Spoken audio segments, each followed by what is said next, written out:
नमस्ते दोस्तों, आज इस वीडियो में हम third I with vibrator glove के प्रोजेक्ट की वर्किंग को समझेंगे। इस प्रोजेक्ट को ब्लाइंड पर्सन के लिए नेविगेशन सिस्टम के जैसे बनाया गया है।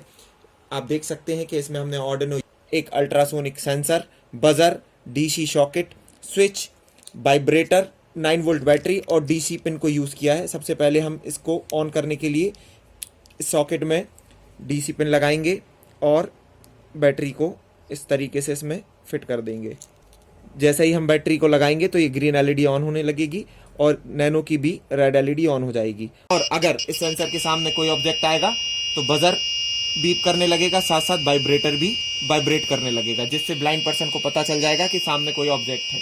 इसमें हमने 60 सेंटीमीटर की डिस्टेंस को भी बाय डिफॉल्ट प्रोग्राम में डाला हुआ है।